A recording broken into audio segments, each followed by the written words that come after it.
Wala na restrictions, dili na sab limitahan ang ginaganaw sa mga tao nga magkasulod sa mga samang sa dakbayan sa Lapu-Lapu. Karong adlaw sa mga minatay, apan pag-overnight sulod sa mga Humay-Humay Catholic Cemetery, tunan pa sa kadagkuan sa simbahan.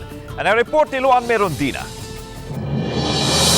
Nagkapuliki na usab ang mga nanginabuhi sulod sa mga samang ning naghinangat na ang adlaw sa mga minatay. Sa Humay-Humay Catholic Cemetery, gisugdan na nila ang pagpanglimpyo sulod og gawas sa samang. Sa mga buot magpasuga sa ilang mga nitso, tag 300 pesos ang bayad sulod sa duha ka adlaw sa Nobyembre 1 ug 2. Matud sa tagduma sa Humay-Humay Catholic Cemetery, Jesse Molihon, kay wala nay restrictions. Dili na usab nila limitahan ang gidaghanon sa mga tawo nga makasulod sa samang. Ang atuwa karon diri sa atong sementeryo gi-open naman gani ang atuang exit ani duha ang atong entrance duha.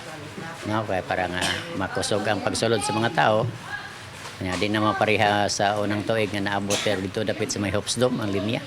Apan karon palang daan, may pipila na ka mga upunganon ang miduaw og sayo sa lubnganan sa ilang mga mahal sa kinabuhi aron di modugan sa bagang bulog unya sa mga tawo sa Nobyembre 1 ug 2. Sama na lang sa banayng Agosto nga naghiusa sa pagduaw sa lubnganan sa ilang padre di pamilya ug sa usa sa mga anak nga mitaliwa na.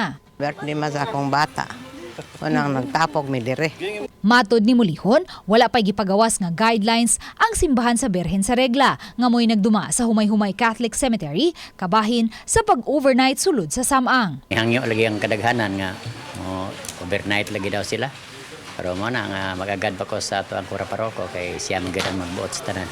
Basin karong gabi mag-meeting mi ani ma-final mi og kung sa gyud ang oras mo close ang ato ang sementeryo. Pero sa akong nahibaluan alas 6 mag-open sa Pitsa 1. Ang Humay-Humay Catholic Cemetery ang labing dakong samang sa dakbayan. Hinuon, sa ubang mga pribadong samang sa dakbayan, gitugutan ra ang pag-overnight. Uban ni Marlon Melgazo, Luan Merondina, Balitang Bisdak.